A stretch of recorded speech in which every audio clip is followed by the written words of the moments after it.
Live everywhere. Daily Co's Radio on netrootsradio.com presents David Walton.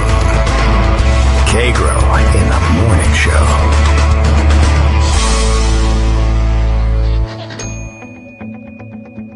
Now, here's David Waldman. Hey, good morning, everybody. How you doing? It is Tuesday, September 17th, 2019. Everything okay with you? There's been a giant explosion in the Kagro in the Morning World headquarters, and it happened just where I was storing all of my smallpox virus, which is kind of weird and a little bit upsetting. So I've had an explosion so far in a nuclear experiment and an explosion in a biowarfare experiment, and I'm wondering what's next. The only thing that's not exploding is my actual traditional munitions plant, which is really interesting. Seems to be going about the same for Russia these days, in case you were wondering where this was going. I'm sure you've heard by now that they they really did have yet another, what would you call it? I guess disaster befall them at another highly unfortunate juncture. Not only did their possibly nuclear-powered cruise missile or something like it explode, although we then later learned that it exploded after being recovered after failing in the first test that they ran on it a few months back. You never know when these things are going to explode.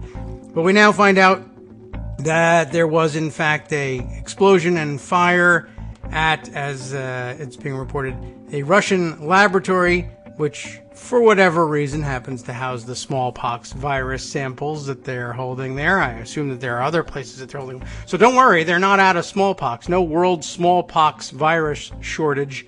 I think we're going to be okay, and we may be able to even reap a few additional samples from the wild, depending on how hot this fire was and how much of it spread to the laboratory before dispersing.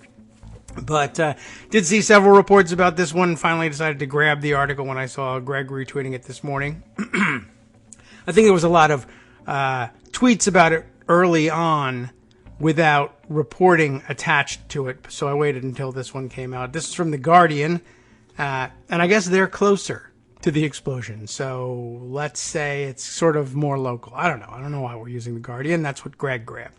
Blast sparks fire at Russian laboratory housing smallpox virus. Do you really want to know too much about this?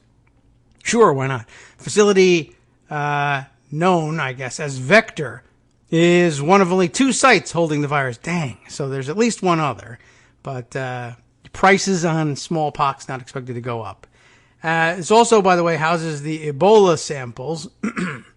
Not sure whether they have any others in storage, but I guess you could always just wait around for an Ebola outbreak and get some more. Hopefully there won't be any in any time soon, but these things do happen. So it's a gas explosion, which has sparked the fire at a Russian laboratory complex stockpiling viruses ranging from smallpox to Ebola, with a light cough in between. The State Research Center of Virology and Biotechnology denied that the fire had exposed the public to the pathogens stored inside, some of the deadliest on Earth. So there you have it. They've denied it, and everything should be, more or less fine at this point. Which gives you the opportunity, I suppose, to turn to the next biggest news of the day. Sean Spicer, dressed as a perhaps radioactive iridescent jellyfish or whatever it is, in the Dayglow merengue band pirate blouse that he was wearing. And we don't really know why this is happening. I can't tell you why Dancing with the Stars does this over and over again, except it must be for us to retweet references to Dancing with the Stars over and over again. And this probably only maybe the second or third most embarrassing thing that Sean Spicer has done publicly. And I think it ranks lower than dressing up in the bunny suit, except for Easter, except for the fact that it was one of those giant furry mascot suits, and he had a big giant rabbit head over his giant head, and no one could tell it was him.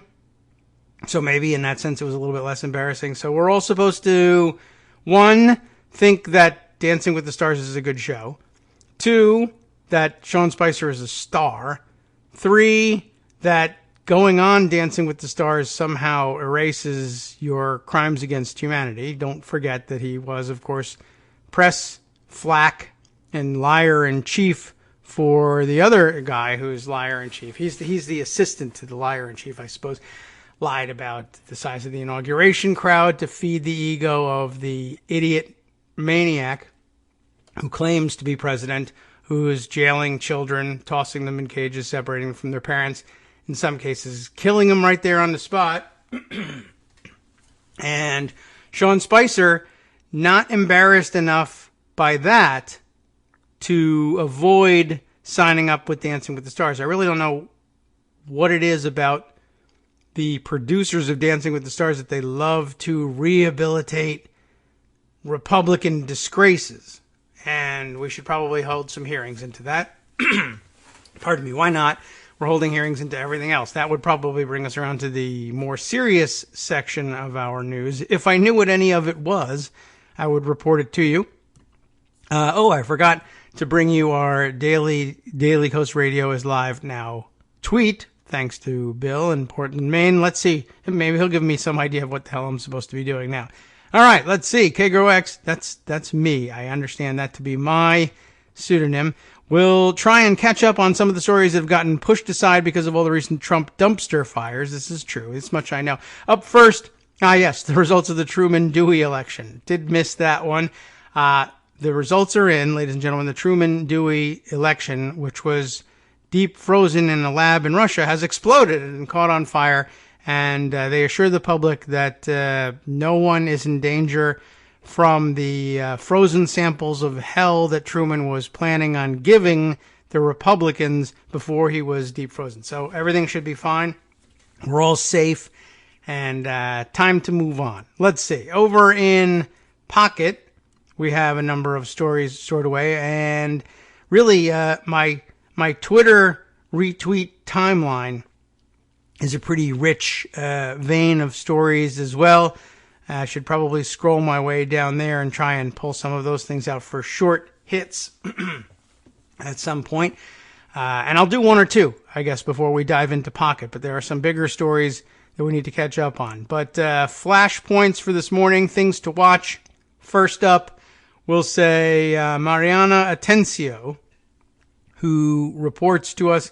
Let's see. By the way, any MSNBC correspondent, any affiliation I should be announcing? Yes, we'll say MSNBC correspondent. She's on hand on for a story that we haven't made mention of yet. She's trying to get a look inside as a journalist to the makeshift temporary immigration courts that let's say the regime, why not call it the regime, the junta, the Trump junta, has established at the detainee facilities. I imagine, and as I recall, the excuse being, we'll bring the courts to where they are to sort of expedite the processes. But it also happens to have the effect of continuing to isolate the detainees and keep them out of sight of the general population, which just serves to, like I say, heighten their isolation, to continue to other them, to sweep the problem under the rug, et cetera, et cetera. And one of the big problems with this is that they are unobservable and, I guess, therefore relatively unaccountable to the public and the press. And Mariana reports that she's been trying to view these tent courts, as they call them. This is in Laredo, Texas, where they've set up additional tents in the camp here, the concentration camp, where the migrants are in their asylum hearings. They set up extra tents, and the courts are holding court in those tents. A DHS employee at the entrance told Mariana and her MSNBC crew no access would be allowed to the media or the public, even to lawyers who don't have clients immediately, before the court, are being turned away due to the facility being located at a port of entry, which is not, I don't think, a thing. This is a port of entry, so you can't come in. Well, port of what now? I mean, I know it's a port of entry from people from outside the country, but it seems like a pretty lame excuse. But the interesting part is down at the bottom here, where the DHS employee tells Mariana, and Mariana tells us, that he said it was a presidential directive. Very interesting to see whether that's actually the case. Some questions will have to be asked, and I would be curious, and I think the rest of the world would be curious to know whether Donald Trump is directing as president of the United States that there be no public or press accountability for these courts.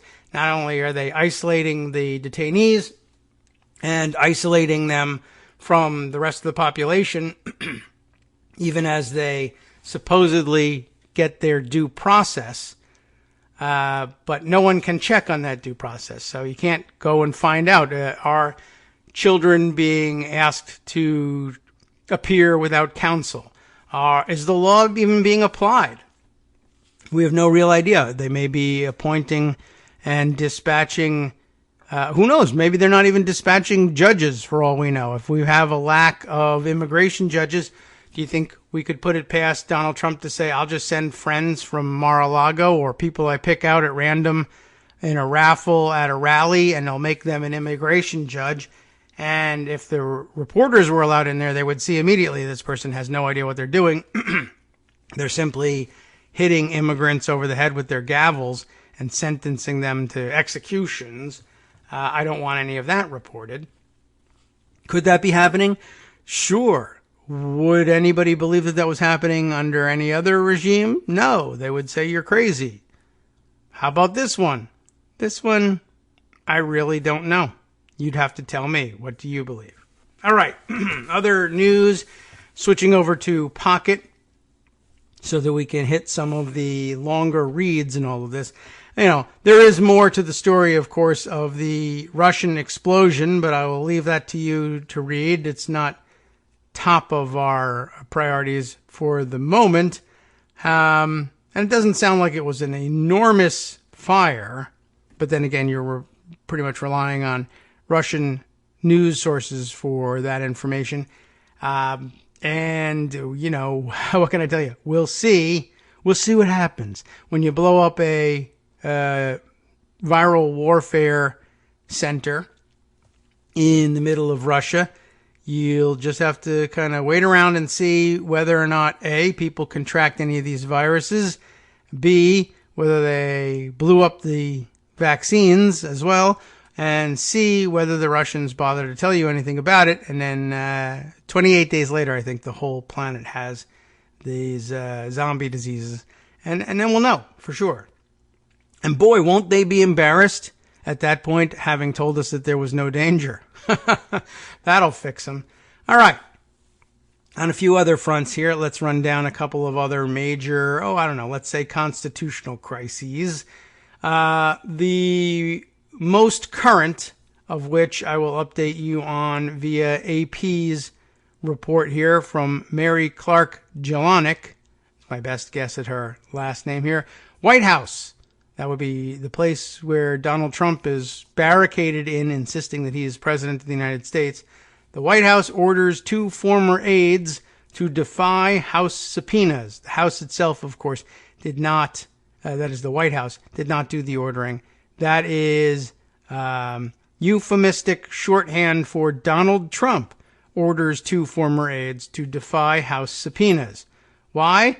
Because he forgot to paint around his eyelids, and he's angry, and he blames us for it. So no justice for the rest of us.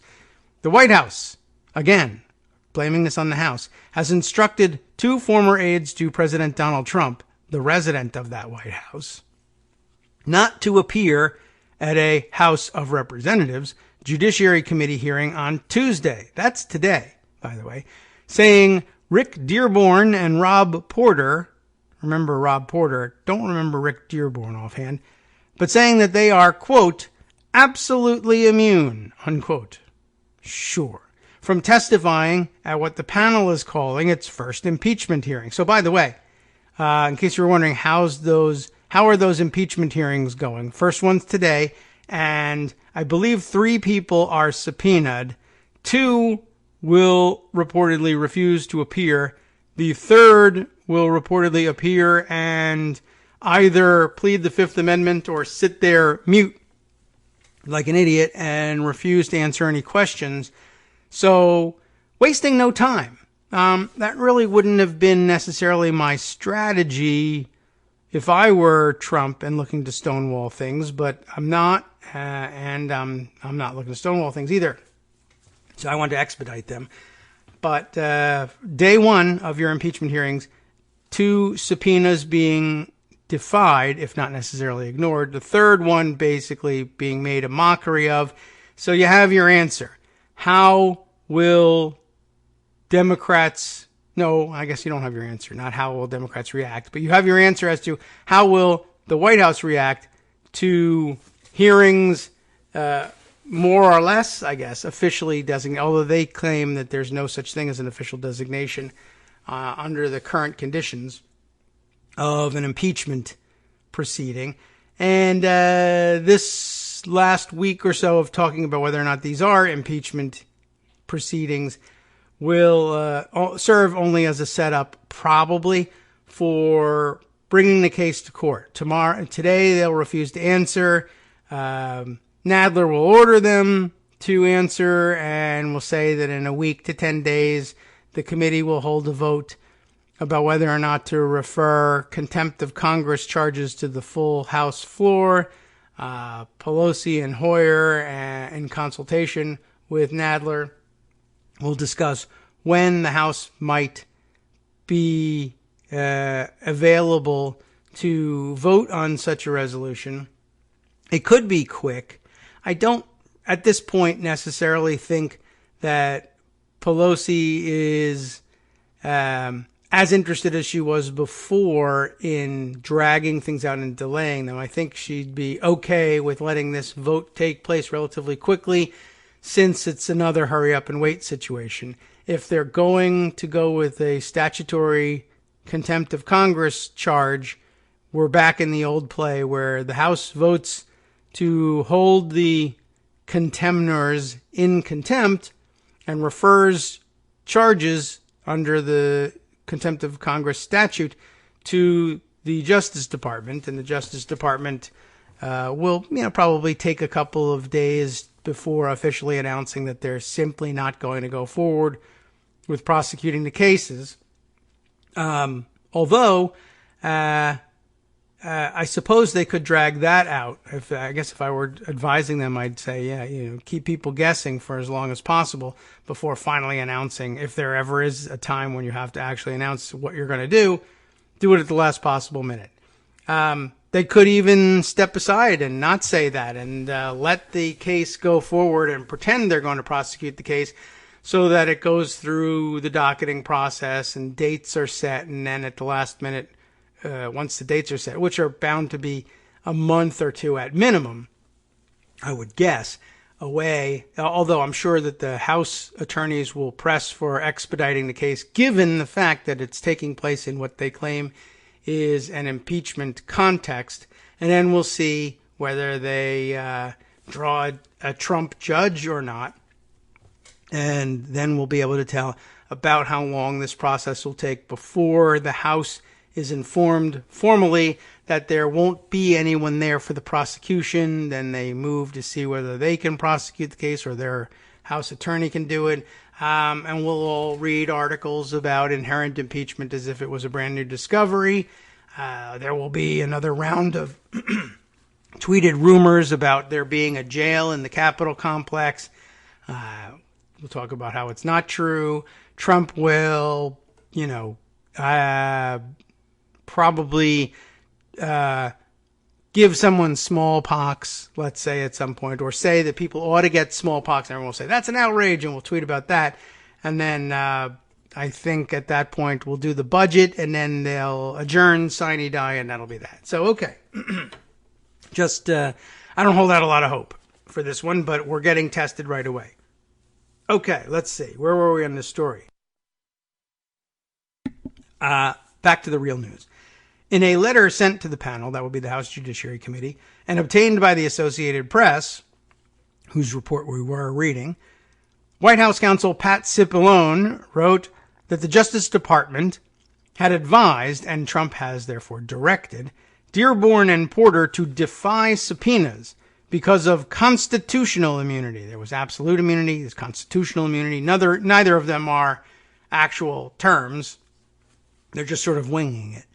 But to defy those subpoenas because of constitutional immunity. Lawyers for both men said they would follow Trump's orders. What a surprise. Former Trump campaign manager Corey Lewandowski, who never worked for the White House, is expected to attend the hearings as its sole witness on Tuesday. In a separate letter, Cipollone said Lewandowski should not reveal private conversations with Trump beyond what is already public in Special Counsel Robert Mueller's report. House Judiciary Chairman Jerry Nadler, they say Gerald, but we know him as Jerry. Jerry, right? Anyway, he invited the three men, why don't you come on by sometime, to testify at the hearing as part of the panel's probe into Mueller's report and what Nadler is calling an, quote, aggressive series of hearings this fall to determine whether Trump should be impeached. He should. And Nadler has said as much, but here we're going to have some hearings to determine that. But the committee has so far been hobbled by the White House's blockade of witnesses' testimony and document requests as well. And House Speaker Nancy Pelosi has said she wants to wait and see what happens in court before making a decision on impeachment. Well, she wants to.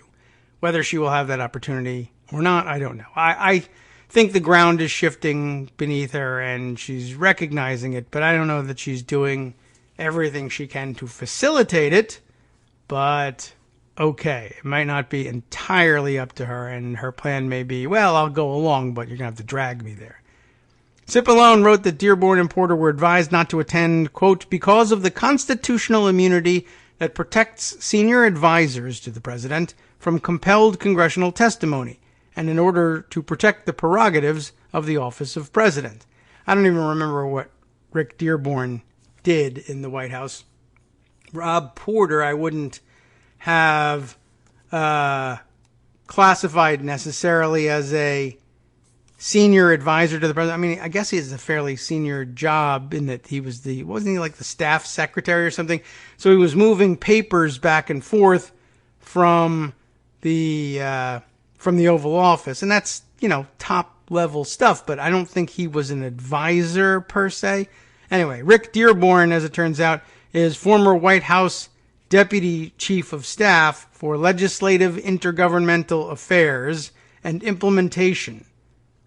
So that's a weird title, but that's what it was. And Rob Porter, let me just double check on him. Rob Porter, right? And he was the guy who he got bounced out because of domestic violence charges, right? He was, how do they put it? Besides being formerly Chief of Staff for Senator Hatch, which would suggest that he would want a job that would be considered relatively senior. White House Staff Secretary. I don't know whether he was giving advice to the president, but maybe he was. You never know. And certainly the president can structure his staff in whatever hierarchy he wants. It doesn't really matter because there's really no such thing as absolute constitutional immunity for anyone who ever gave advice to the president. And certainly not the case for Lewandowski, who wasn't a Trump administration employee. He was a campaign employee. All right. Picking up where we left off here. In the letter regarding Lewandowski, I didn't finish the sentence here, right? Democrats are challenging such claims of absolute immunity in a lawsuit against former White House counsel Don McGahn, who defied a subpoena earlier this year on Trump's orders. They say that such a claim does not legally exist.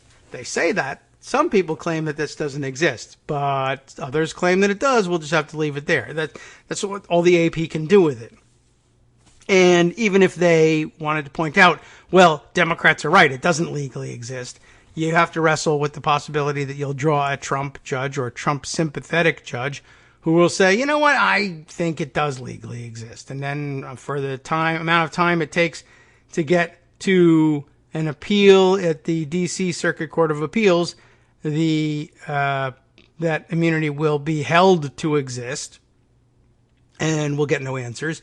And depending on the panel we draw, they too might decide, oh yeah, everyone knows about absolute immunity because of things.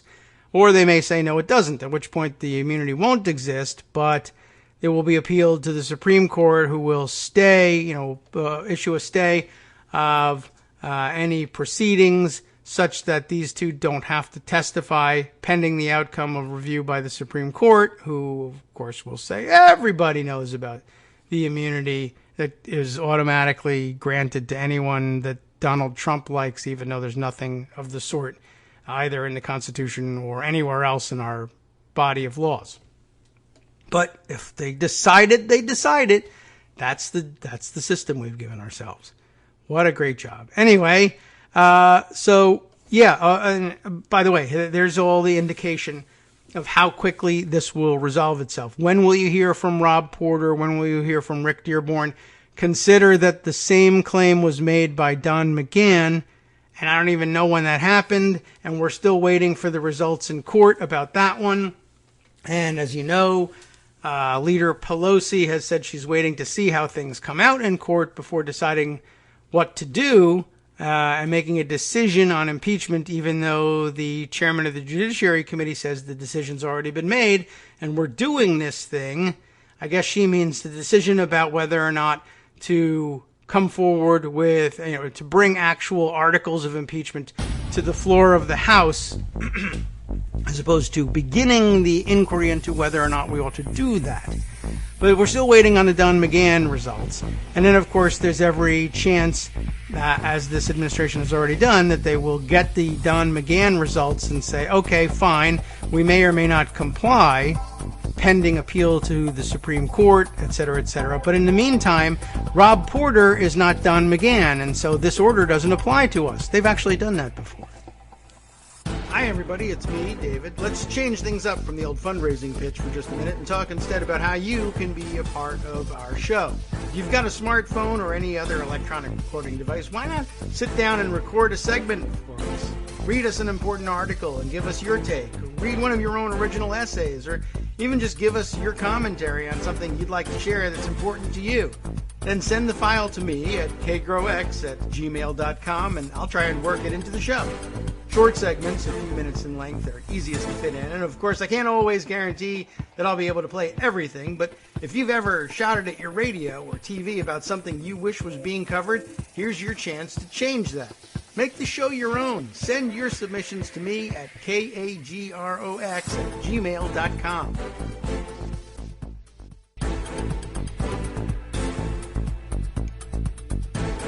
Welcome back now to the Kagro in the Morning Show here on Roots Radio. Wow, okay.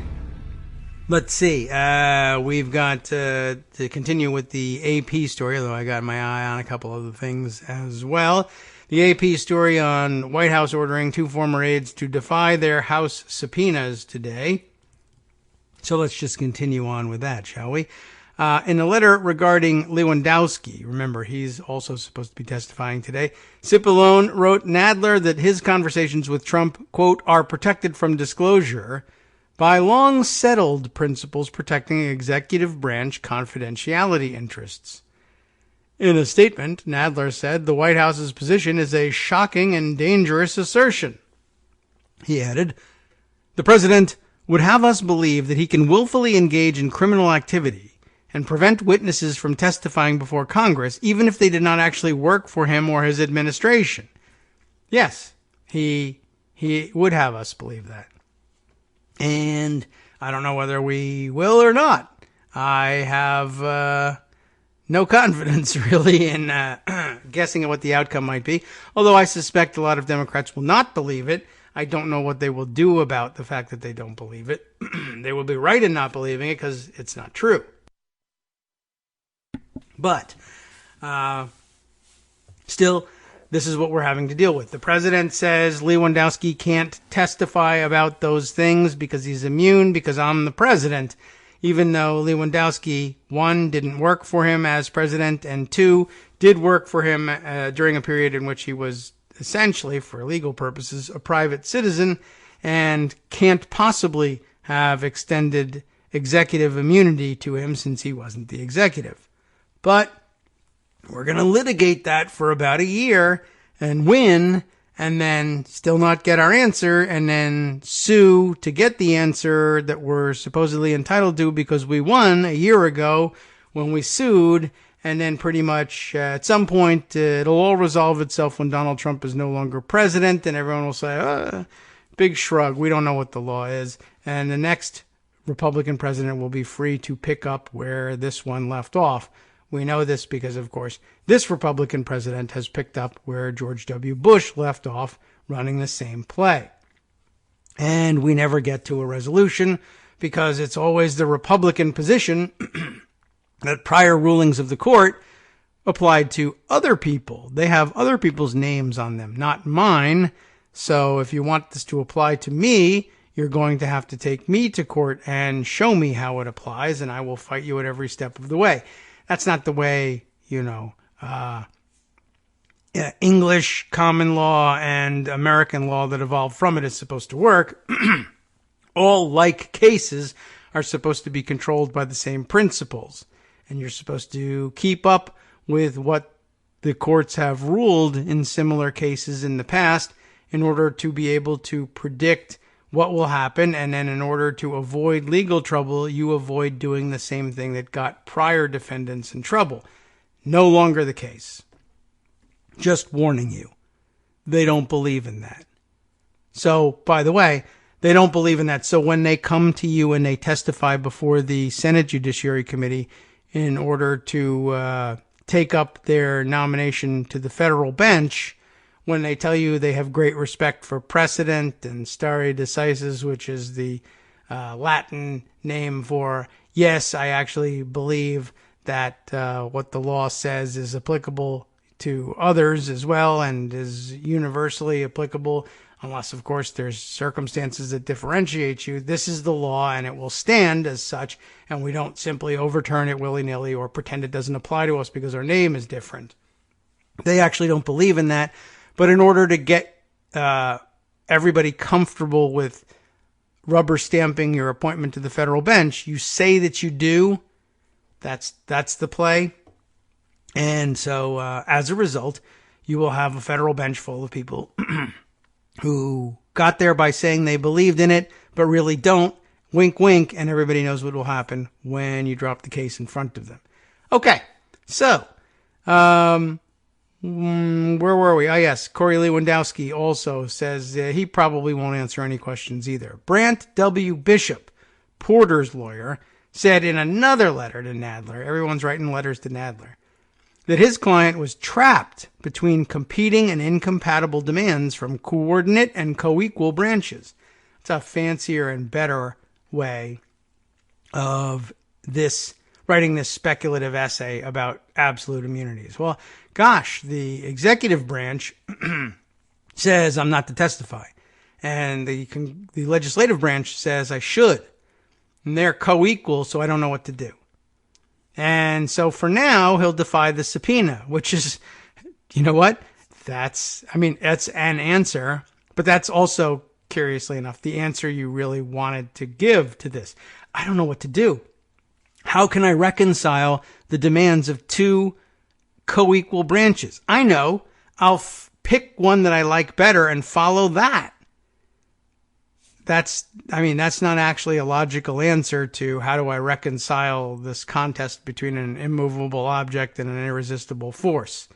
I know I like immovable objects better. I'm going to go with them. You have to come out one way or the other. You either are going to testify or you're not. So in that sense, it's not that surprising. You could theoretically have said it was a coin toss. I couldn't make up my mind to which of these two co-equal branches, so I held a public, recorded, accountable, reviewable coin toss so that everybody could see that it wasn't me simply deciding to do what I wanted to do, but rather leaving it to fate to decide. But instead, what I did was I really don't know how to reconcile these two things, so how about if I reconcile them with the one I like? I guess, in a way, it's no less valid than the coin toss, except that it's, if it was Trump, of course, or it was going against Trump, he would say, well, that's rigged. You can't just make that decision. Yes, that's what would disturb people about that sort of decision-making process. That's right. Thank you for reminding me. Now what are you going to do? Okay, so I guess that's that. All right, moving on with this story. Porter will be testifying if he was instructed by the courts, though. So that's how he's going to resolve this thing. Today, I will defy the subpoena. But if the courts eventually say, no, there is no such immunity, the Congress wins, you must testify. Well, then I'll probably come and testify then. I don't know whether that's really true, but that's what he's saying. And that will pass for a reasonable answer. Except for it will pass. The whole thing will pass as a reasonable answer. You and I will know that, well, wait a second, you're skipping a step here. What's reasonable about saying, I don't know how to reconcile these two irreconcilable assertions, so I'll settle it in favor of the one I like best and that's most comfortable for me. But I'm a law-abiding citizen, you see, and I will testify if I'm instructed to testify by the courts. Now, of course, there's another layer to it. You could parse it even further. Well, let's see. The court has not yet written an order that says, Rob Porter, we are speaking to you. Yes, the Rob Porter that used to work in the White House and apparently is implicated in several instances of domestic abuse. You, Rob Porter, not some other Rob Porter. We're telling you your claim that you have some sort of absolute constitutional immunity from testifying in this case is ridiculous on its face. There is no such immunity. Stop making up the names of immunities and testify. Then you say, your claim is you will at that point testify. Because you're a law-abiding citizen and you listen to the courts. Well, as it happens, courts could be considered to have spoken to this point already. How so?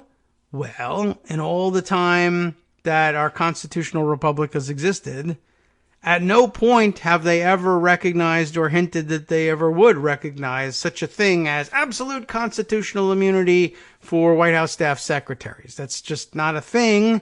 And so you could be up on the law, or you could hire somebody who is up on the law and simply say, the court has spoken and I am listening to the court. I'm testifying because that's what the courts say people have to do when they're in similar situations.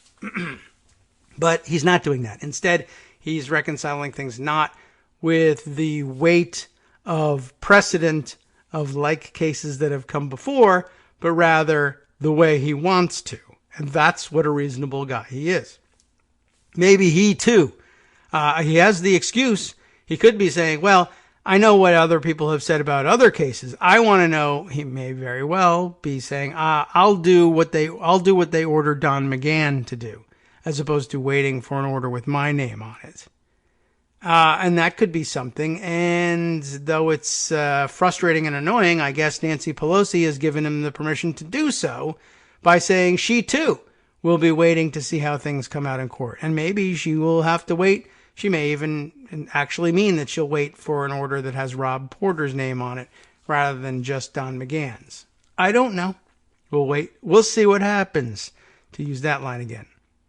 So that's where we stand with Rob Porter. By the way, let's see. Bishop, Porter's lawyer, continues on by saying such conflicting demands must be resolved through an accommodation between the executive and legislative branches or by the judiciary. In the meantime, because the inquiry at issue relates to his service as a senior official at the White House, Mr. Porter must respect the White House's instruction. At the hearing on Tuesday, Lewandowski would be free to discuss Trump's campaign, which he worked on until he was fired in the summer of 2016. But the Judiciary panel is most interested in Mueller's report and whether Trump obstructed justice. Now, I think that they have better and bigger interests elsewhere, but okay. For right now, they're most important, or at least with respect to Lewandowski, they're most interested in that. The report says the president could not be exonerated on that point, obstruction of justice. According to the report, Trump asked Lewandowski twice to ask Attorney General Jeff Sessions to limit Mueller's investigation. Why? Why ask Lewandowski? And the answer is, Trump said that if Sessions would not meet with Lewandowski, then Lewandowski should tell Sessions he was fired, which makes it sound like Trump thought Lewandowski worked for the White House, even though he was apparently too stupid to realize he did not.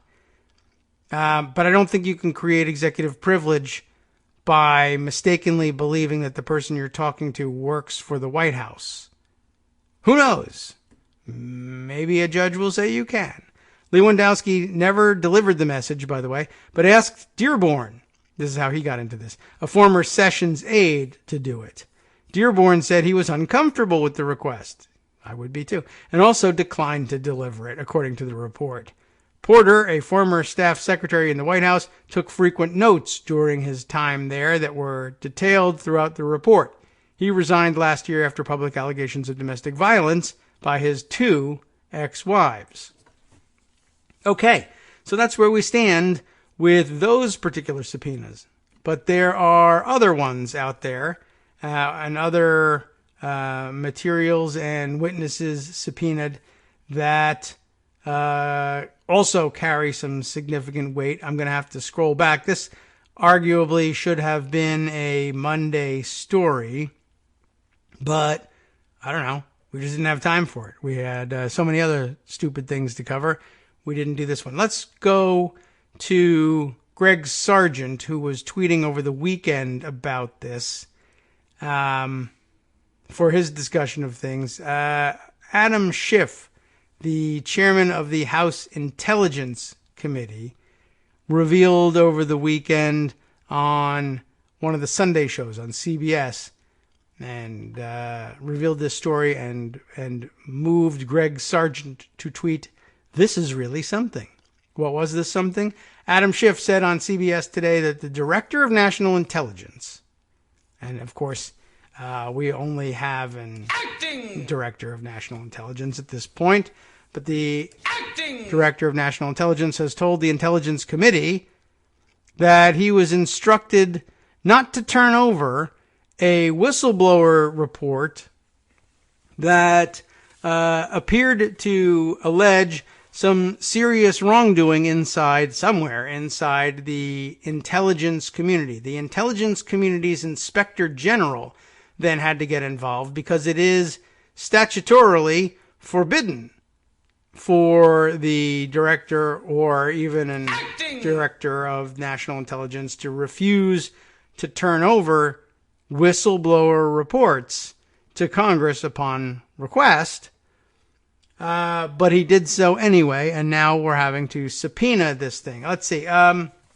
So Greg Sargent's comment here is that this is really something. Schiff tells CBS it says director, but we know it's the DNI, told the Intelligence Committee he was instructed not to turn over the whistleblower's complaint by a higher authority, which Schiff took some pains to point out really narrows the field. There aren't that many people who can give a direct order to an Director of National Intelligence by virtue of outranking him. One of them would be the president, just sort of pointing that out, and that would create a lot of problems. But I suppose there are some other people that an DNI could think that he reported to.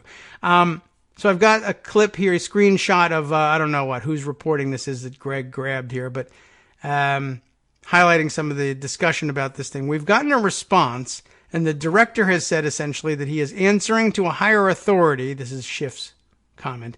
Answering to a higher authority and refusing to turn over the whistleblower complaint. This is deeply troubling. It's like talking to Susan Collins. No director of national intelligence, whether or otherwise, I would add, has ever refused to turn over a whistleblower complaint because it's allegedly illegal to do so, I would tell you. And here, Margaret, who was hosting the CBS program, the significance of this, the Inspector General found this complaint to be urgent, found it to be credible.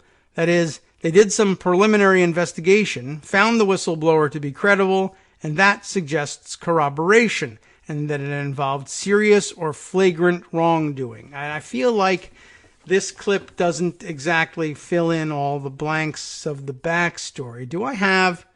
Yeah, I got another write-up of the situation, both from Politico and one from Daily Kos. Maybe what I ought to do is I'll back up, and I think this is Mark Sumner's summation of what happened. Because I feel like jumping right to Schiff, even though many of you probably already know the story, you know how we are about backstories in detail. So let me back up just a little bit to Saturday's story. Whistleblower complaint found to be both urgent and credible, but the White House is hiding it. What is this all about? House Intelligence Chairman Adam Schiff has issued a press release and a subpoena to the acting director of National Intelligence. That is getting annoying, isn't it?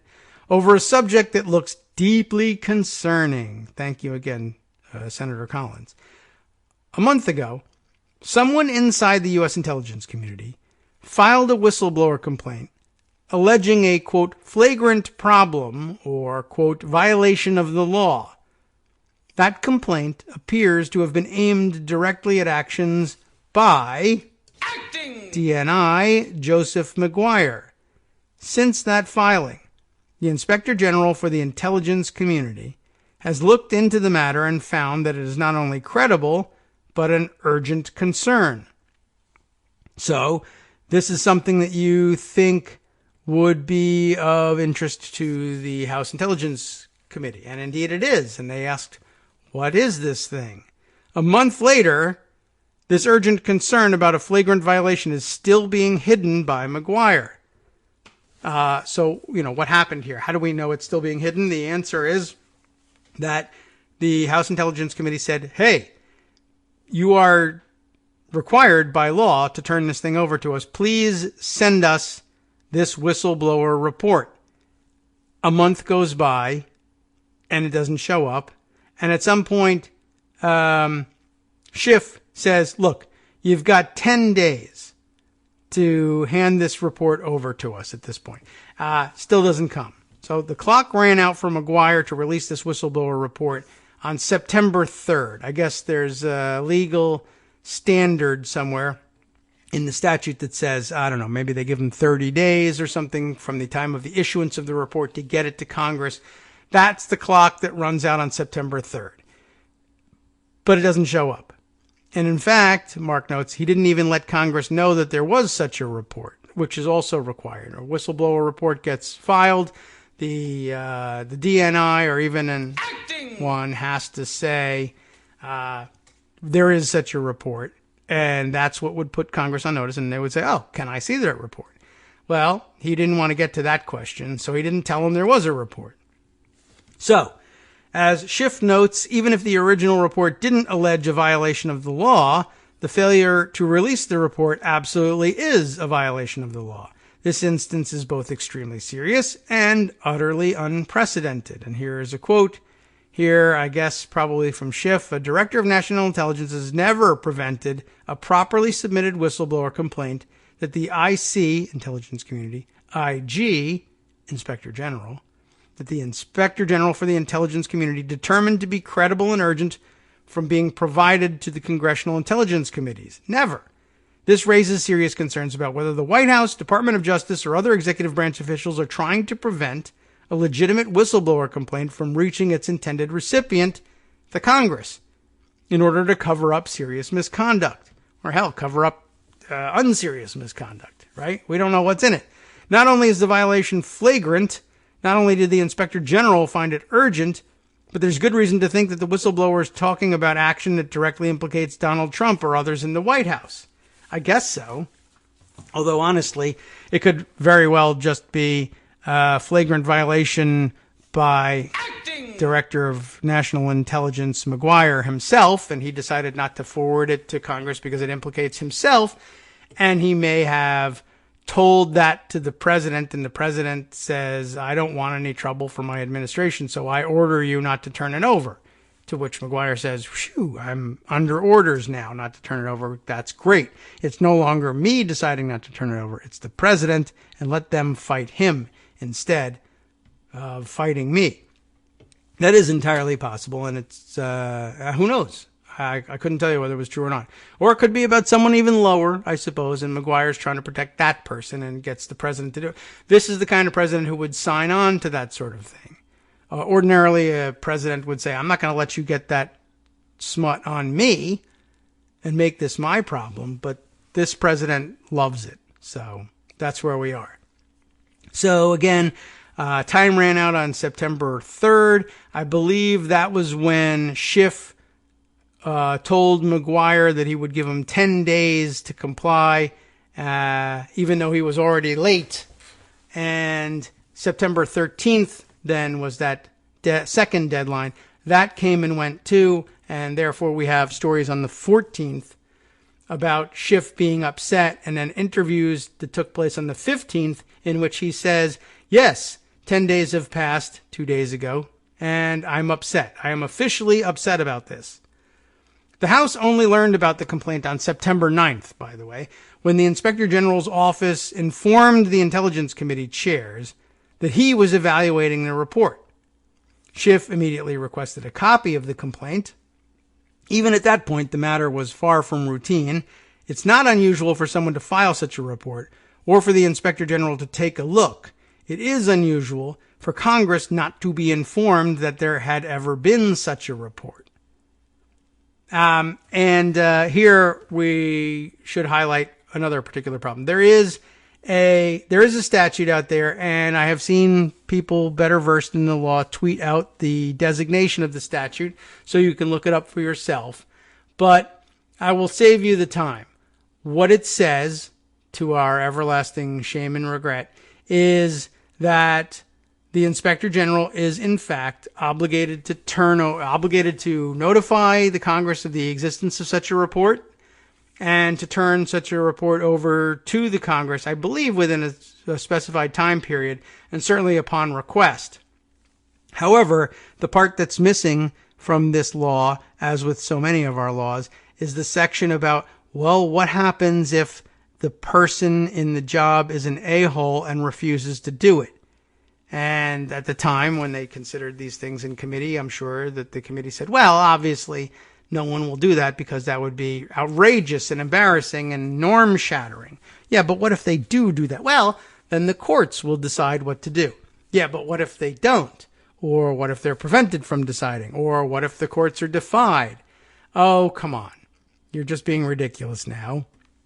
This is never going to happen. And, well, that's, I guess, about all there is to say about that, because once again, no one has put any penalty clause in this thing. And I mean, the law would be unwieldy if we put penalty clauses in everything, to be sure. But in some places we certainly have.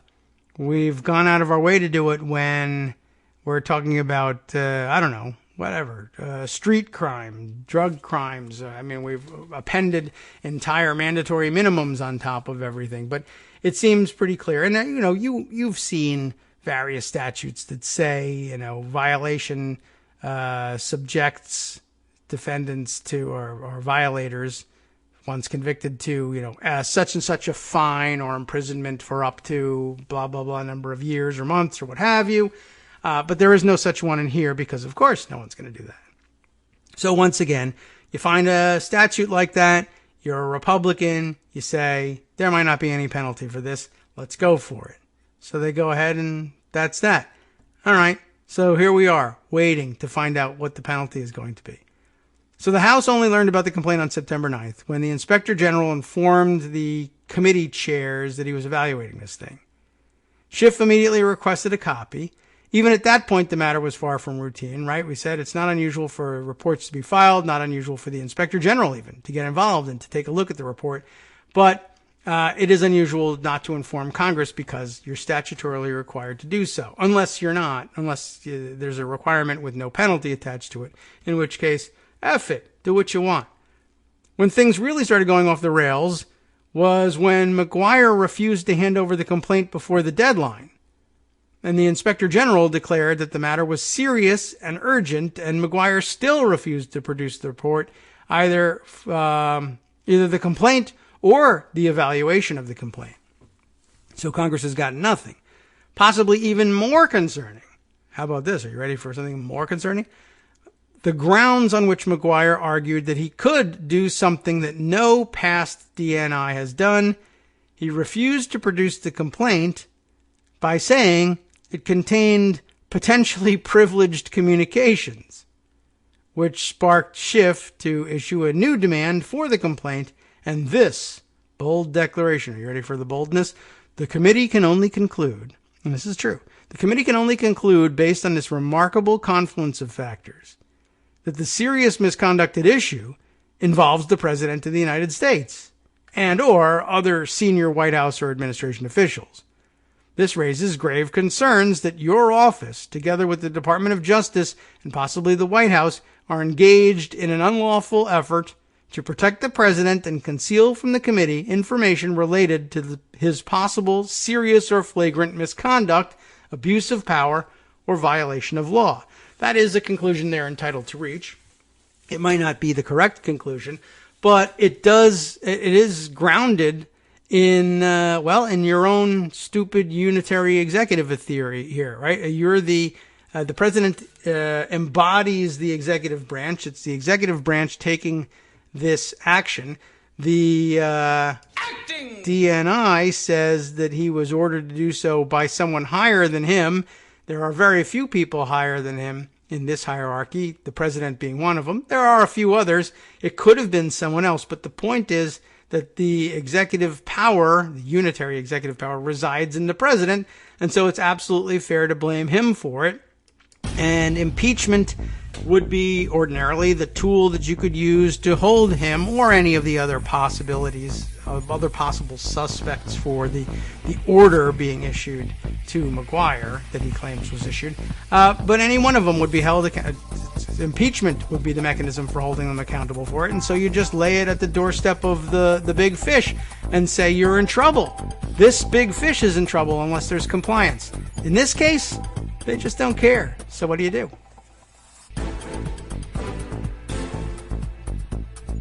Welcome back now to the Kagro in the Morning Show here on Networks Radio. Okay. So that's where we are with the other pending issue of defiance of congressional demands and subpoenas and outright violations of law. So what do you do with it? And the answer is, I don't know. And where Democrats in the House may or may not be willing to go ahead with voting out articles of impeachment, and where the votes to convict are assumed not to exist in a Republican-controlled Senate, the answer is there's probably just nothing to be done, and Democrats will sit around lamenting that. And in the meantime, no questions will get answered, even where there's a statutory requirement that at least that these documents be turned over. And what if they're not? Well, then you would impeach somebody to enforce it. And what if nobody's willing to impeach? Well, then that's just, the courts, obviously, if they're actually forced to answer, would just say, well, I could only say that is congressional assent to this new regime whereby the executive branch is not required to hand anything over and is not required to answer your questions. You could, this could lead you to, by the way, considering the possibility, as we once did back in 2005, 2006 with George W. Bush pulling more or less the same sort of tricks. You could say, well, rather than allow the courts to simply conclude that this not only can be allowed to happen, but should be allowed to happen because the Congress took no action, it won't be enough, I don't think, for judges and justices of the Supreme Court, if they're ever asked this question, to say, well, we did strenuously object, or I did write a sternly worded letter and put it in a man-sized safe, or whatever, a combination of those two completely different discussions or comments from blasts from the past were actually about. But if I wrote a sternly worded letter and put it in my safe, and you'll recall that the man-sized safe was Dick Cheney putting God knows what in the man-sized safe. But remember Senator Rockefeller insisting that he had written some sort of letter of objection to the Bush administration's regime of domestic surveillance, warrantless domestic surveillance, that he had objected to it in a letter, but then placed the letter in his safe as though that were equivalent to making some sort of public objection, which is highly questionable. But even if you were to suppose that it was equivalent to a public objection, is it withholding congressional consent for this thing?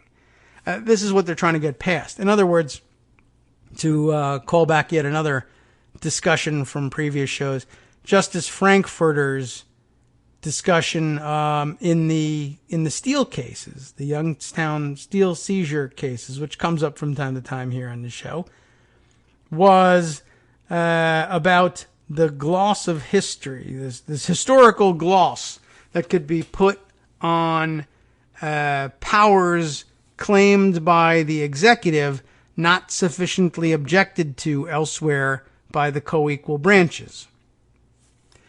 And so it is possible that one interpretation of things, I guess, would be, well, if the Congress moved to impeach the president, or actually the House impeached the president, but the Senate failed to convict him, would that mean that the activity in question, whatever it may be, is legalized essentially and is within the bounds of fair interpretation of executive power going forward? All presidents can do this thing. Certainly, the president who was not convicted would say, well, the people have spoken here, the Congress has spoken, and I'm not being removed from office. So most presidents, it was assumed, would not say, so therefore everything I did is legal and I could go do it again. They would probably avoid doing it again, but they would certainly claim vindication. I think that's fair to have guessed, even for the founders. And certainly Donald Trump, he claims vindication when he's being accused. And he claims the accusation vindicates him somehow. But would future presidents say, this is a legal thing for me to do? Some might, some might bring it up when they get caught doing the same thing. Others might say, this is something I will seek to avoid because it got my predecessor impeached. Though he wasn't removed from office, I don't know that the situation is exactly the same for me, but why flirt with such a thing? Trump has no compunction about that and might very well. He flirts with anything. He grabs their genitalia. So, whatever. We don't need to talk about the way he flirts.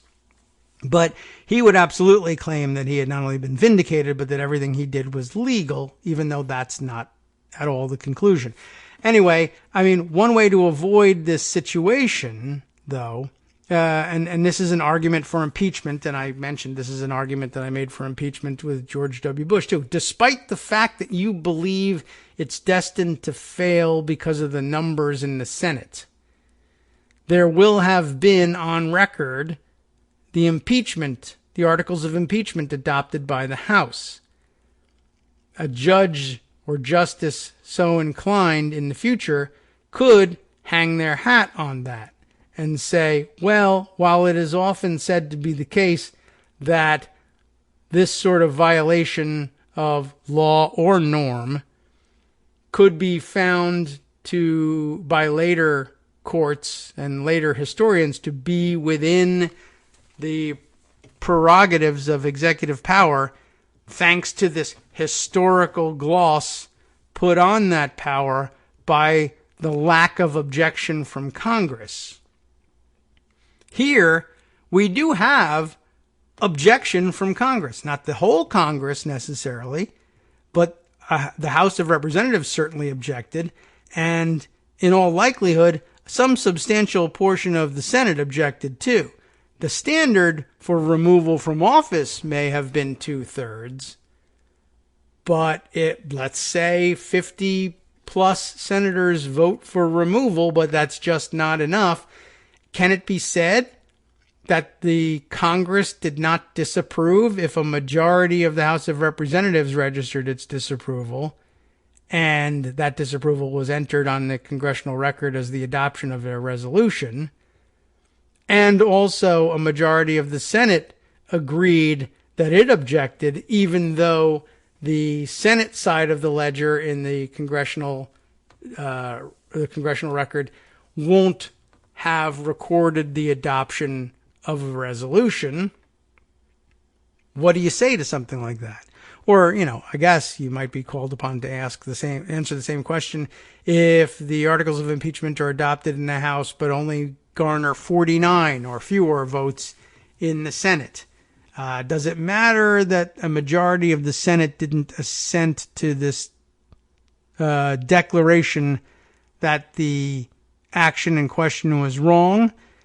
And how strong a statement would it be? Well, it didn't get 50 votes, so that's something to take into consideration. But on the other hand, the question wasn't, do you believe that this activity is wrong, but rather, will you remove the president from office based on the allegation that it happened and the proof offered by the managers for the House?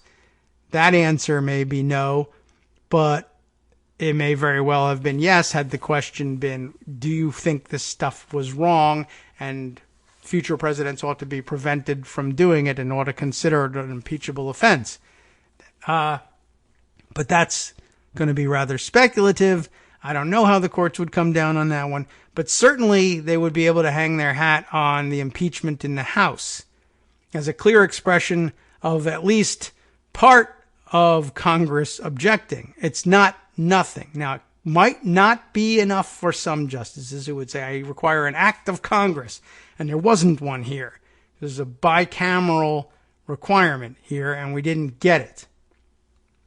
Other justices might be more lenient in ways like I was just describing, but the point is that if the votes are there in the House, there are lots of other considerations. There are the political considerations. What will it do to our electoral chances if we impeach and there's no conviction and removal? Or what if there is? Or I don't know. But whatever it is, I'll be evaluated as a member of the House.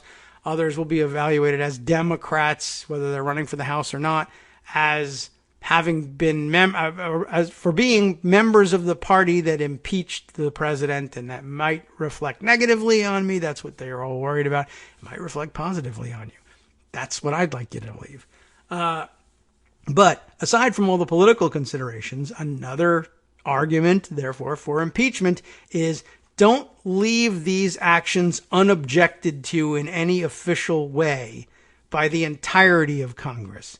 Put the House of Representatives on record as having rejected this. I make a similar argument that the House of Representatives ought to adopt a resolution disapproving of Donald Trump's taking of emoluments. Because, of course, the Constitution lays out that the emoluments are prohibited to him unless he gets the assent of Congress. And I guess it's his interpretation that an absence of prohibition by the Congress is the same thing as the assent of Congress. And it may not answer the question, necessarily, in everyone's mind, to say, well, the House of Representatives objects, even if the Senate does not.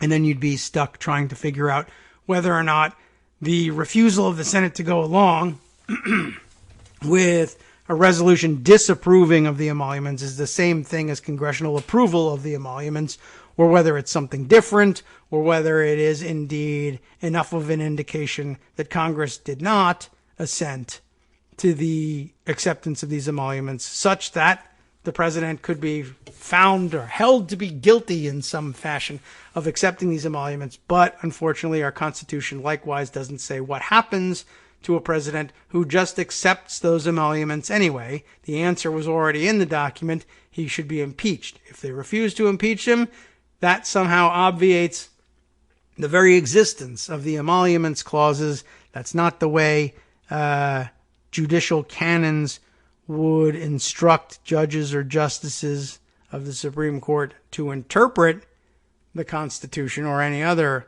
legal document for that matter. But who cares once 5 of them say they're doing it anyway? So that's bad news. Okay. In other news, I am reliably informed, maybe, that Daniel Jones has been named the starting quarterback for the New York Giants. So I guess this is the end of the Eli Manning era, or possible end of the Eli Manning era, and it's important for you all to know that. I don't know. It just grabbed my attention. I'm a New York Giants fan. So is Armando. And I am allowed to say that. It just means that we can't say it's the official position of Daily Kos that the New York Giants are our favorite football team based on Armando's asserting that they are his.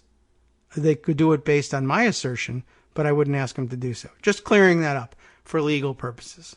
I don't know. Anyway, I guess that's a nice lighthearted turn away from the fact that we're screwed with respect to impeachment, apparently. But I just thought I'd give that other pitch for, it's more than impeaching in the House and failing to convict is better than nothing. It is actually arguably important legally for someone to make an official objection somewhere in order to give future judges and justices, or this very same court, something to hang its hat on with respect to trying to decide whether this president or any future president, Republican or Democrat, but probably Republican, can get away with the same thing. So please keep that in mind and feel free to deploy it as necessary in your own impeachment discussions. Okay. Other stories. I know there are others. Other current news. We are reminded by Manu Raju that, who is senior congressional correspondent for CNN, of course, that he has for us a reminder of what happened last time House Democrats questioned Lewandowski. He repeatedly cursed and aggressively pushed back, saying, "I'm not going to answer your effing," and he used the whole words, questions.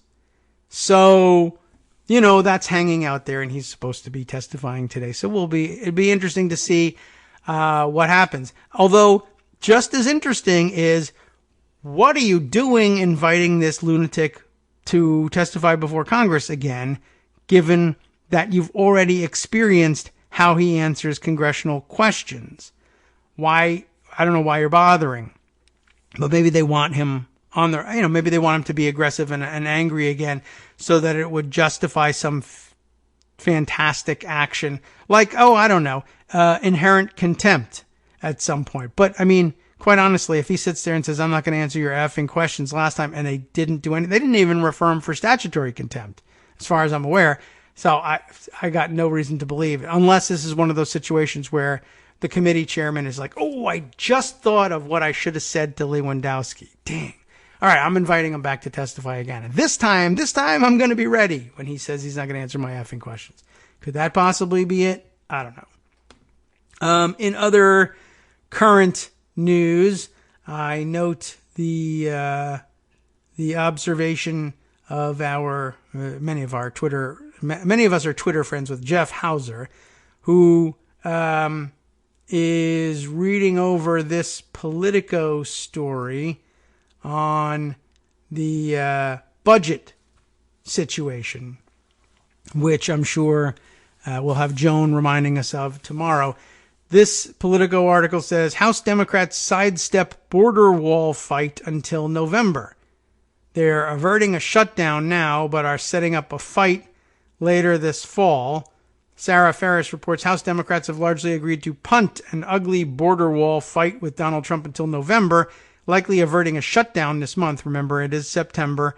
It's currently September 17th, and at the end of the month, the fiscal year ends, and all departments for whom budgets have not been formally adopted will be subject to shutdown, absent a continuing resolution to keep them operating. So in other words, it looks like they've got a CR agreement or a proposal ready to go that keeps things running and doesn't make any attempt or any demands about shutting down the pipeline of wall funding.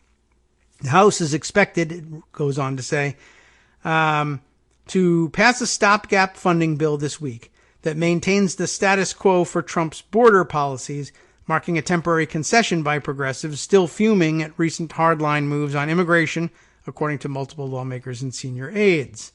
By the way, it's noted up top of this report that says it likely will avert a shutdown later this month, as long as the president backs the plan. There's no real reason to believe that he wouldn't if it concedes wall funding or status quo for the wall, but you never know. I mean, this guy's crazy, and, at this point, go for it. Why not simply say, you know what? Status quo isn't good enough. I've had to scramble all over the place and reprogram funds. I demand that there be an affirmative appropriation for the wall, or I will shut this government down again. Now, ordinarily that doesn't work, but, maybe I shouldn't suggest it, but I'm not suggesting it. I'm just saying he may do it anyway. It might be already in the works for all we know. Let's see. Senate Republicans, too, say they're willing to back the short-term bill with Trump's green light, but are we going to get it? That would set up a final showdown around Thanksgiving. I guess they're basically going to do a, 2-month CR they'd be talking about? So down around Thanksgiving, which will be Trump's last chance to deliver on his wall promise before peak campaign season. Is that peak campaign season? 1 year to election? I guess. The bipartisan funding measure is essentially a truce between Congress and the White House. No painful shutdown this month, and no new crackdown on immigration agencies. The House expects to vote on Thursday, followed by a Senate vote next week, all in time to fund the government by the September 30th deadline. But Speaker Nancy Pelosi's low-drama strategy has run into some resistance from members of the Congressional Progressive Caucus and the Congressional Hispanic Caucus, who have privately urged leadership to take a harder line against Trump after his summer of extreme immigration tactics that include diverting military funds to Trump's border wall. I don't think we should let them get away with this. Representative Juan Vargas of California said of Trump's effort to fund border policies with Pentagon money. I think we should take it to the mat. I don't think we should let go of it. Certainly at the time, everybody thought, this is going to be a great campaign commercial. They stole from our military. They stole from military families and kids going to school on bases. And they have a whole list of where they stole the money from for this border wall. And everyone was all excited about the ads, but I guess the ads become a little bit ineffective if Democrats say, we're not going to have that fight, or we're going to wait to have that fight. Pelosi has been firm in telling her caucus that Democrats needed to back a clean funding measure. And so far, many progressives and Latino Democrats have agreed to hold their fire for later this fall, unwilling to block the bill and take the blame for a shutdown. Remember, the bill is only out there because you agree to put it there. We're not blocking the bill if you don't offer it, but too late for that, I guess. Top Republicans and Democrats in each chamber are still negotiating the details of the final text, which is expected to be unveiled Monday night or Tuesday morning. I guess it was. I don't know. Among the sticking points, funding for Puerto Rico's cash-strapped Medicaid program, a dispute over Trump's trade aid program, and a long-delayed package of health extenders, according to people familiar with the talks. The border wall fight, however, is not expected to dominate funding talks before next week's deadline and will instead be the dominant issue in October and November, lawmakers and aides said. And I guess they think they can revive it as a campaign commercial type issue then. But of course, you'll be subject instead to, I voted against it after I voted for it commercials. So congratulations on that. Democrats have continued to rail against Trump's recent move to divert billions of dollars from hundreds of military training programs, bases, and schools to his border projects, eager to revive the fight later in the coming weeks. So we'll see whether that's something they're able to make work. And I guess I would say, despite my objection that it's going to be difficult to do once you assent to it and then object later on, the reality is that 99% even of keen political observers won't remember that you assented to it before you objected to it. All that will matter is what happened latest in time. So I think they might actually, I don't know if I don't love the strategy and I like the fight, but there is reason to believe that you could probably get away with it, even though you would be subject to, you voted for it and then voted against it ads. Who knows? You might be subject to those ads anyway, no matter what you do, because they might just lie in the ads. And if they think that vote for it before I vote against it or vice versa is an effective line of attack, that's the commercial they'll run, whether you did it or not. Okay. So there's more to this article, but in the interest of moving on and covering a few more subjects, I will just say that's out there. Jeff Hauser demonstrating his point of view on this one, as I mentioned, saying no, Democrats do not, despite what Speaker Pelosi says, need a clean spending bill. They need to vindicate the constitutional prerogatives of the legislature with respect to spending by nullifying his emergency order and amending the National Emergencies Act. That would be a good idea, though unlikely to actually pass the Senate or survive a presidential veto. But once again, that can't be what drives whether or not you choose to do the right thing strategically or morally. So just thought I would note that for the record. All right. So that's out there as well. Let me head back to Pocket and pull out a few other things here. Let's see. I don't think that the Politico piece on the Schiff fight with McGuire, our DNI, enlightens us any further than Mark Sumner's summation of things did. So we can move on to a few other interesting items in the same vein. Let's see. What can I actually fit before the break? This one I'll save for after the break. Perhaps I will throw this one in. Boy, they're all sort of related here. But let's toss this one in. I don't think I'm actually going to be able to finish this one either, but maybe it's a little bit, less critical that we go through the whole thing. Federal prosecutors recommend, according to USA Today, that Andrew McCabe, former second in command at the FBI, face a criminal charge. Why? Bart Jensen reporting this one for USA Today, and it seems like kind of a weird story. Federal prosecutors recommended seeking criminal charges against Andrew McCabe, the former deputy director of the FBI and a frequent target of criticism by President Donald Trump. According to people familiar with the decision last Thursday, McCabe was fired from the FBI, as you may recall, just before his retirement in March of 2018 after the Justice Department's internal watchdog concluded that he improperly authorized a leak about a federal investigation into the Clinton Foundation in the final weeks of the 2016 presidential campaign. Investigators concluded that he displayed a lack of candor when asked about the leak. That's the problem for which he should be charged, the lack of candor. The U.S. Attorney in Washington, Jesse Liu, recommended moving forward with unspecified charges against McCabe, according to people familiar with the situation who were not authorized to comment publicly.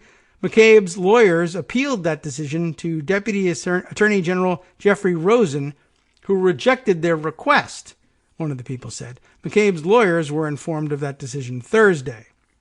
The decision clears the way for prosecutors to ask a grand jury to indict McCabe, though it was unclear Thursday whether that would happen.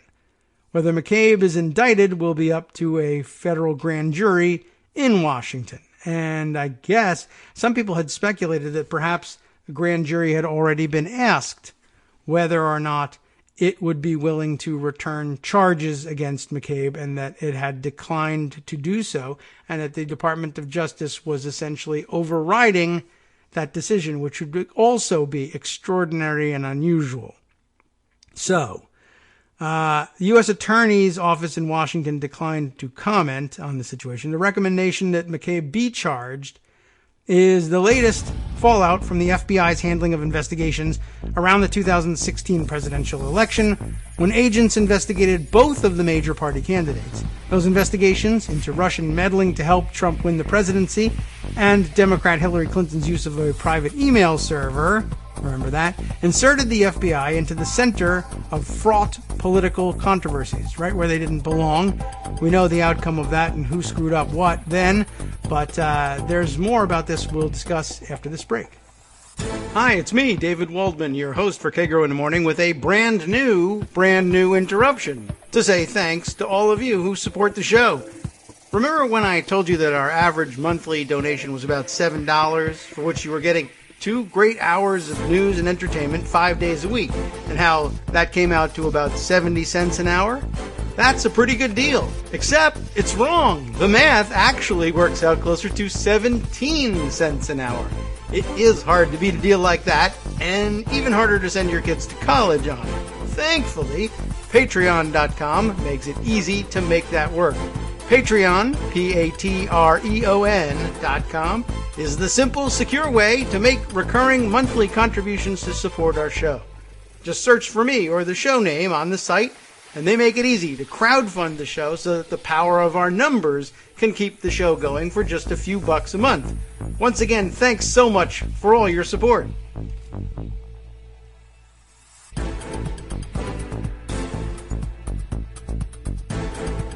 Welcome back now to the Kagro in the Morning Show here on Netroots Radio. We have to inform you that during the break we received word of this breaking news. Cokie Roberts has died, not necessarily during the break, probably before, but we found out about it during the break and figured we ought to pass that news on to you as well. I have no further information. 75 years old, but apparently the family has announced that she has passed away, and that will be reflected on, I'm sure, throughout the day, and by those better positioned to do that reflection. I have to move on. I have nothing to add to this. I was not a close observer of the Cokie Roberts career, so we'll leave it to others for that. Let's see. A couple of other pieces of the McCabe puzzle that we still haven't gotten to here. I'll read on in the USA Today report.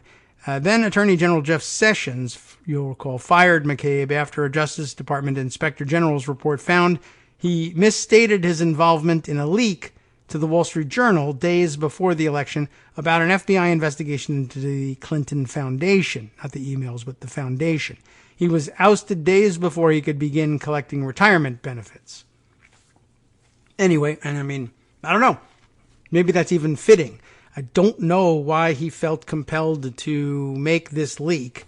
I do know why he felt compelled not to tell anybody honestly what his role in the leak was. He wanted to protect himself. But don't lose sight of what's actually going on here. The Trump administration wants McCabe fired because of what they believe, or want Trump supporters anyway, to believe McCabe did to Trump, and the challenges he posed to Trump politically by being a part of an FBI that was investigating the Trump-Russia nexus. But he's got no grounds to do that. I mean, he could do it anyway. He could just fire anybody he wants, I suppose, and let the consequences fall as they might. And in this situation with the Republican Senate, they might fall nowhere. But instead, they are latching on to, and we're supposed to believe that the Trump administration is going to prosecute McCabe because of how angry they are about that time he leaked damaging information about Hillary Clinton. Obviously, no one believes that, but I don't know whether they think Democrats will say, well, good, it's good and honest and whatever, that he's prosecuting him for this violation of, I don't know what, violation of, I guess, of FBI and DOJ protocol, but this damage that he did to Hillary Clinton which may have cost her the election. It's good for us. I'm glad. I feel vindicated seeing that he's being prosecuted. But I don't know if there are any Democrats who actually feel that way. And at any rate, it's just particularly galling to see the Trump administration pretend to step in as a defender of Hillary Clinton's rights in all of this, when everyone knows how ridiculous it actually is. All right. McCabe, who became acting FBI director after Trump fired James Comey. Oh, I forgot to use our sound effect. He became acting FBI director. Right. After Trump fired James Comey in May of 2017, McCabe has been the target of the president's attacks since then. Trump accused law enforcement officials of partisan investigations of him, his campaign, and his administration. Inquiries led to charges against a half dozen of Trump's aides and advisors. It's all a witch hunt, but they keep finding witches. Trump applauded the decision to fire McCabe in 2018. That's funny. I applaud the decision that somebody else made, Jeff Sessions, to fire McCabe, even though obviously the decision was made by Trump himself. So Trump applauded himself in March of 2018, to no one's surprise, calling it a great day for democracy. Trump called McCabe a, quote, major sleazebag. Why, he ought to sue him for libel. Called him a major sleazebag and argued that his conduct was akin to treason for favoring Clinton. Now, of course, he pretends to be prosecuting him for not favoring Clinton, so you tell me what's going on. Trump's, by the way, they point out helpfully, thank you USA Today for pointing out that it was akin to treason for favoring Clinton, Trump's Democratic rival in 2016. I had forgotten who Clinton was. Thank you. The election year investigations roiled the top ranks of the FBI, but it rolled them too. Internal investigators roiled and roiled the top ranks of the FBI, as Donald Trump would have done that. Internal investigators faulted McCabe and Comey for violating Justice Department rules, because they did. In the final months of the campaign, lower-level staffers were fired or reassigned. The Justice Department announced August 29th that Comey violated bureau policies for keeping private memos about his conversations with Trump, then having a friend describe the contents of one memo to the New York Times for a story. The department didn't charge Comey criminally.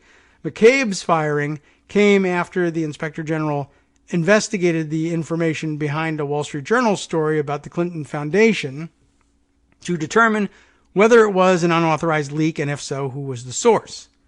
The story appeared online October 30th, 2016, and in print on October 31st, which was a week after another story reported that McCabe terminated the foundation probe under pressure from the Justice Department. So I guess McCabe was thinking the Obama Justice Department pressured me to end the foundation probe. And I don't think that was right, and that there's more information that needs to get out there, but I can't investigate it anymore, according to the Obama administration. So I will leak information that I think should have been out there. Yeah, and I guess you might not necessarily be able to conclude from that McCabe was personally anti-Clinton, but maybe just so Boy Scoutishly pro-truth that, that might be what motivated him. I don't know. I don't care, quite honestly. At this point, I probably would have cared more at the time. Investigators determined that McCabe, to promote his impartiality, authorized associates to disclose a call August 12th between McCabe and the principal associate deputy attorney general to the Wall Street Journal. The call effectively confirmed the existence of the Clinton Foundation investigation, which Comey refused to do. The Inspector General found McCabe lacked candor when he said he hadn't authorized the disclosure and didn't know who did while talking to Comey when questioned under oath by FBI agents, then when questioned under oath by investigators for Special Counsel Robert Mueller. McCabe filed a lawsuit in August challenging his dismissal, alleging that Justice Department officials demoted him in January of 2018 and fired him 2 months later to cater to Trump's unlawful whims. McCabe's termination came after he had announced his intention to resign and days before his full retirement benefits would have set in. Trump's political accusations against McCabe stemmed from his wife running unsuccessfully for state senate as a Democrat in Virginia. Trump seized on contributions Jill McCabe received from a political action committee tied with Virginia Governor Terry McAuliffe, a Clinton ally. That really is pretty tenuous. Trump said McCabe took massive amounts of money for his wife's campaign. There were no massive amounts of money. I mean, just that doesn't happen for a Virginia state senate race. Internal FBI documents stated that McCabe didn't oversee the Clinton investigation while his wife was running for office, and that he didn't have a conflict of interest. McCabe argued in television interviews that top congressional leaders were notified about the counterintelligence inquiry into Russian influence on Trump's campaign, and nobody objected. Well, nobody objected to their happening because they were already underway, but they objected to informing the public about them. That's true. The decision about McCabe comes amid several investigations of how the Justice Department and the FBI began inquiries into Russian interference in the 2016 election. Attorney General William Barr assigned one internal probe in May. Inspector General Michael Horowitz's review, launched in March 2018, focuses on an FBI wiretap of Carter Page, a former policy advisor to Trump's campaign. The Inspector General looked into whether the FBI violated the Foreign Intelligence Surveillance Act, FISA, when it sought court-ordered surveillance of Page in late 2016. Horowitz examined the FBI's relationship and communication with Christopher Steele, a former British intelligence officer who was hired by a research firm working for Clinton's campaign, though originally hired by Republicans for whatever reason, as Oppo research against Trump. That doesn't get mentioned. And compiled a dossier alleging links between Russia and the Trump campaign. Correctly, as it turned out. Republicans complained that the FBI concealed its reliance on Steele's findings in the surveillance applications for Page. Copies of those applications released after USA Today and others sued showed investigators disclosed to judges that Steele sought information to discredit Trump, and that investigators had broader suspicions about Page's ties to the Russian government. Mueller took over the Russia investigation in May of 2017 after Trump fired Comey. Mueller's report, released in April, detailed a sweeping and systematic effort by the Russian government to intercede in the election to help Trump win, but did not establish that members of the Trump campaign conspired or coordinated with the Russian government in its election interference activities. So there we have it for the USA Today report on it. And of course, this was reacted to by many on Twitter and elsewhere as yet another worrying development in the administration of the Justice Department under Trump. What worried people, of course, was the possibility that even when a grand jury might refuse to return an indictment on a political enemy of Trump's, or rather, someone Trump has declared to be a political enemy, that he might be interested in ordering the DOJ to override the grand jury's decision not to indict and to indict him regardless, and to press charges on the basis of political grudges that he holds. That is rather troubling, don't we think? Let's see. Other developments along the same lines. I do feel like there was something toward the end of that article that made me think, oh, you know what we ought to transition to is, but it wasn't, oh yes, Carter Page. I believe Carter Page and the wiretap or the surveillance of Carter Page comes up in the context of another story. Yes, now I remember. And maybe we'll have to make this our next move here. The continuation of Yahoo's story that I reported to you yesterday, and I incorrectly concluded that the article had come to an abrupt end, and it had to do with the way the story cut off in the display online and then went into a very sizable block of those other stupid, you might also be interested in stories, not all from actual news sources, but mostly from garbage clickbait sources. And I don't know whether their engine for this is Taboola or whatever the hell else they might be using over at Yahoo to generate click money.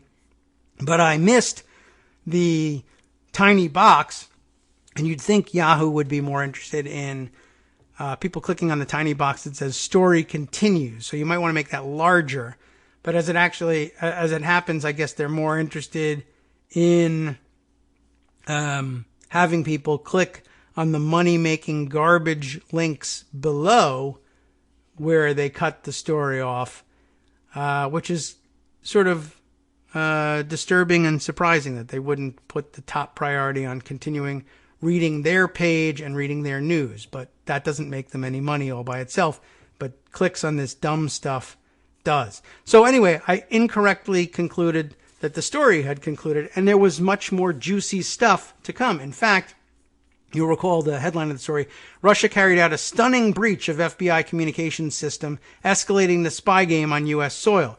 And it was so tantalizing. And then I got sort of distracted by the fact that Edward Snowden's picture coincidentally appeared in one of the garbage stories alongside this story, but right alongside a portion of the story that made me think, I wonder if Edward Snowden had anything to do with this new Russian capability of detecting American counterintelligence measures and hacking into the FBI's secret communications system, or clandestine communications system.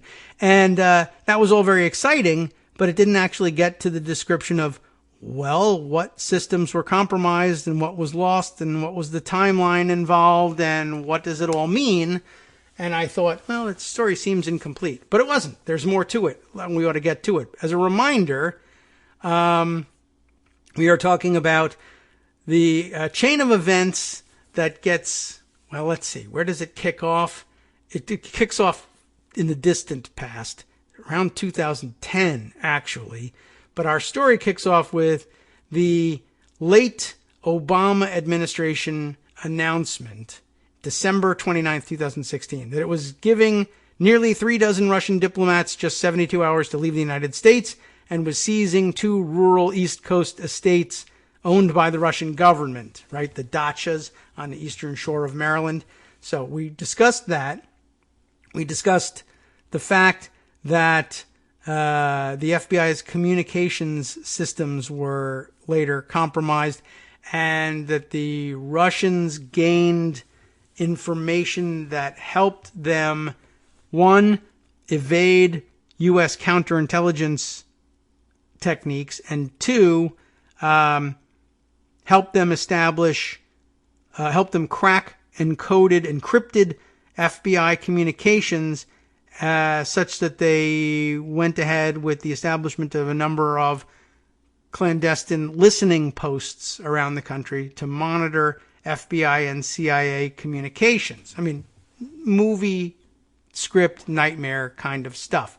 And I guess the upshot of all of this with the Eastern Shore properties was that they were listening posts themselves and part of a sort of a central nervous system for the interpretation of the signals intelligence intercepted this way. Now, as it turns out, we, for instance, have this information from yesterday's reading. These compromises, the full gravity of which became clear to U.S. officials in 2012, gave Russian spies in American cities, including Washington, New York, and San Francisco, key insights into the location of undercover FBI surveillance teams and likely the actual substance of FBI communications, according to former officials. It was at that point that I said, Edward Snowden, did the information he walked away with help them do this?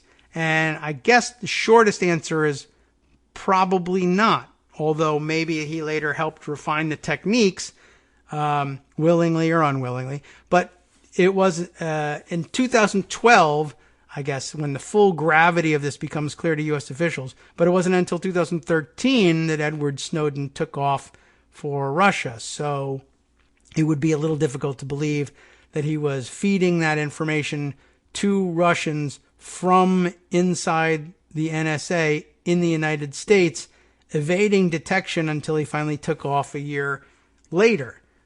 So I have my doubts. Though, again, it may be that they were able to refine and improve their techniques based on what information he revealed, even if he gave them nothing once he arrived there.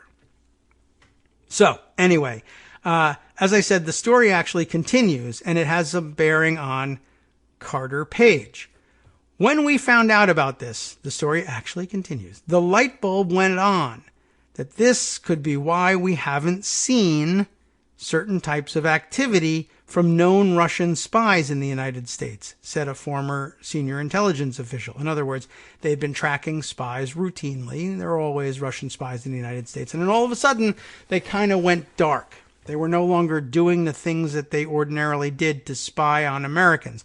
But what might actually have been happening is that was the point at which they learned how to confound American counterintelligence measures, such that the activity might have been continuing. It was just undetectable to U.S. counterintelligence authorities. So, the compromise on FBI systems occurred not long after, are you ready for some the dramatic music here? When did it occur? Not long after the White House's 2010 decision, that would be the Obama White House's 2010 decision to arrest and expose a group of, quote, illegals, Russian operatives embedded in American society under deep non-official cover, and reflected a resurgence of Russian espionage. Now, why the dramatic music? Because, of course, some of you who have been longtime listeners will remember who was involved in that weird group of illegals. Now, one person you might not have guessed.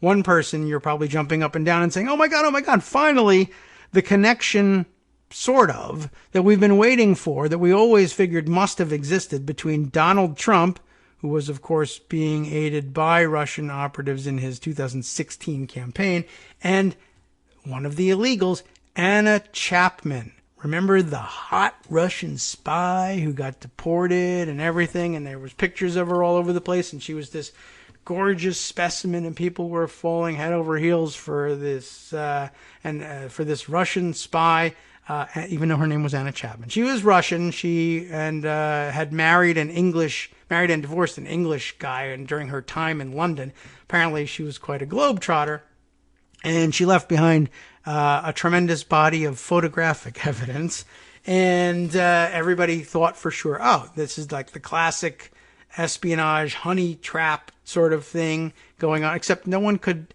connect her to anybody in particular that would have been a good subject for spycraft. However, I did think, what are the odds that this attractive young woman who's A, was Russian, and B, had planted herself, most famously anyway, in New York City to play in the high-end real estate game, never ran into Donald Trump? Hence the dramatic music, or rather, hence the thinking that there ought to be dramatic music. But I could find no connection whatsoever. And now this is the first time that they've ever really been brought together, even though Trump's name isn't invoked in here in the same paragraph, and Anna Chapman herself isn't mentioned. You and I can read between the lines, and therefore we say... Now, still, I don't know whether they'll ever come up with any contact between the two of them, and that's still, I guess, relatively unlikely in that it's never come to the surface before. That, it seems, would have surfaced at some point, but maybe it's just lost in the mists of time. We forget about Anna Chapman and the rest of the illegals. And it's kind of interesting that's the name they chose for them, too, the illegals, just considering what they're doing now with illegal immigration, or what they consider to be illegal immigration, and it doesn't have any substantive bearing. It's just sort of interesting. Anyway, so do you remember those people? They did get deported, so I guess everybody gets it in the end. Now, here's where it becomes even more interesting. So, as I said, there was this deportation of the group of illegals, which they say here reflected a resurgence of Russian espionage. All of a sudden, we were back in the they're our enemy column with Russians.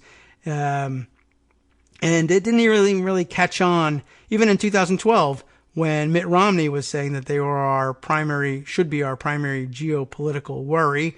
People laughed about that. We were still sort of languishing in we're no longer really, warm war, if not actually Cold War, rivals with Russia. They're, falling apart for one thing, and maybe sort of kind of becoming capitalist, and that might actually sort of be a good thing, even though right about now we're coming to realize that maybe it's not such a good thing for us here in the United States, but you get the picture.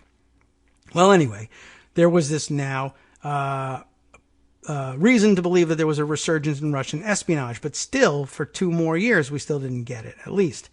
Anyway, just a few months after the illegals pleaded guilty in July of 2010, the FBI opened a new investigation into a group of New York-based undercover Russian intelligence officers. These Russian spies, the FBI discovered, were attempting to recruit a ring of U.S. assets. This was something that even Anna Chapman didn't appear to be involved in. She was running her crazy real estate business and crazy other businesses. She was alleging to be a serial entrepreneur, which, by the way, makes her very similar in that sense to, what's her name? Maria Butina. Both of them had a similar MO when it comes to resume claims, even though they operated differently inside the United States. But get this, the Russian spies, the FBI discovered, were attempting to recruit a ring of U.S. assets, including Carter Page. So there's something of a connection. Carter Page, it was, who was was the target of a group of New York-based undercover Russian intelligence officers trying to recruit U.S. assets. Right after, or perhaps in coordination with the group of illegals, including Anna Chapman, who had just been deported, Carter Page, of course, then moves on, miraculously, of all people, into the campaign of Donald Trump. So there you have it, including Carter Page, an American businessman who would later act as an unpaid foreign policy advisor to Donald Trump's 2016 presidential campaign. Finally, something connecting the bunch of people, but we'll have to see whether anything else develops there. But just interesting in an aha kind of way. The breaches also spoke to larger challenges faced by U.S. intelligence agencies in guarding the nation's secrets, an issue highlighted by recent revelations, first published by CNN, that the CIA was forced to extract a key Russian asset and bring him to the U.S. in 2017. Remember that? Just last week we learned about that. The asset was reportedly critical to the U.S. intelligence community's conclusion that the Russian President Vladimir Putin had personally directed the interference in the 2016 presidential election in support of Donald Trump. Yahoo spoke about these previously unreported technical breaches and the larger government debates surrounding U.S. policies toward Russia, with more than 50 current and former intelligence and national security officials, most of whom requested anonymity. While the officials expressed a variety of views on what went wrong with U.S.-Russian relations, some said the United States at times neglected to appreciate the espionage challenge from Moscow. Oops, sorry about that, Mitt. And paid a significant price for a failure to prioritize technical threats. When I was in office, the counterintelligence business was focused entirely on its core concern, which is insider threats, and in particular, mole hunting, said Joel Brenner, the head of U.S. counterintelligence and strategy from 2006 to 2009. This is, in fact, the core risk, and it's right that it should be the focus, but we were neither organized nor resourced to deal with counterintelligence in networks, technical networks, electronic networks. The discovery of Russia's newfound capacity to crack certain types of encryption was particularly unnerving, according to U.S. officials. Anytime you find out that an adversary has these capabilities, it sets off a ripple effect, said a former senior national security official.